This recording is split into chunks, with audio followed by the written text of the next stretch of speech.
Greetings, Pod fans! It's day 12 of Pod Fajita. Pod videos himself every day in April. And since it's a Friday and it's actually quite nice outside, I think we're going to have the first ever actual Phods Friday Fieldtrip.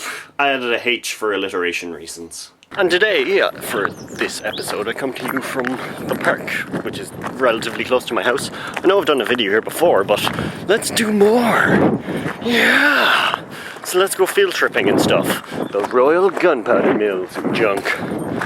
Yeah! These dangerous buildings aren't actually buildings, they're actually transformers from the planet Cybertron. And if you don't keep out, they'll transform and you'll get crushed inside. That's what the sign is for.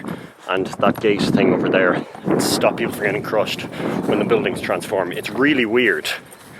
This is a weird place. Oh wow, this is a rare treat. This is one of the rare occurrences of a building around here that is not from the planet Cybertron. It is not a transformer. This was built, but not by human hands, don't be silly.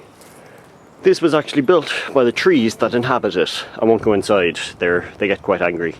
You see, after they won their battle against the rock monsters, they built this establishment out of the bones of their fallen enemies. And then on the side they drew a unicorn, just because, you know, that's what you do.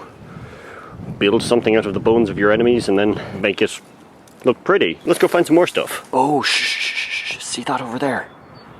Just try to be quiet so it doesn't run away.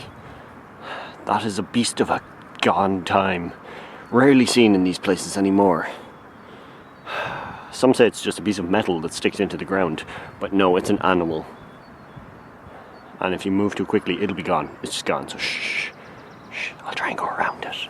Okay, here's a little known fact. About 600,002 years ago, well before the time of the dinosaurs, a race of really tiny people about an inch high ruled the earth.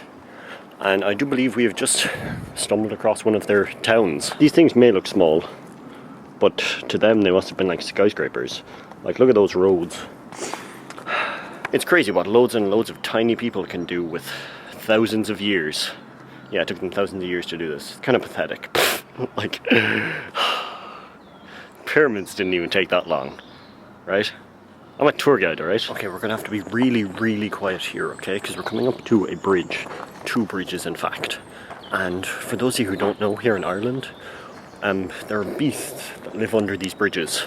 Well, they don't really live there, they just kind of stay under there sometimes. And they don't really like intruders, so, if they hear you, they'll come out and ask you terrible questions.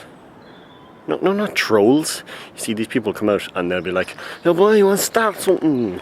Want to go, do ya?" It's terrifying, absolutely terrifying. You can usually tell if they're near by the smell of Dutch gold or just, like, unclean body odour.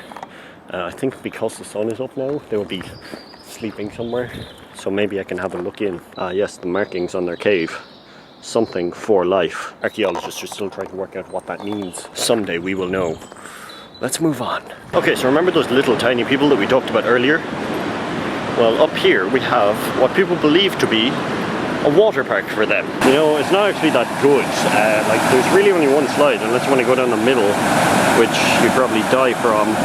But yeah, you know, they were small people and it was ages ago, so probably class for them. This is Weathertop, or Amonsul. They call it Amonsul, right? I can't remember what its other name is. That's made famous in the Lord of the Rings movies. Up there is where Frodo got stabbed by the mortal blade. And then Aragorn, like some deranged caveman fighting off Martians, attacked them with fire. It was incredibly interesting. This stone was once placed here, possibly by hoodlums drinking or something, using it as a seat. I mean, the great Celtic warrior Fionn McCool once kicked that stone so far into the sky that it kick-started the sun, and thus life was born, while a man standing next to him held another stone that said John 3:16 and yelled, "Man to we on him now!"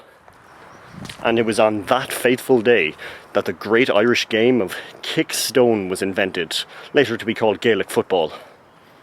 I know things. And so our educational circuit of the park comes to a close. I hope you learned a lot. Back to you, Pod.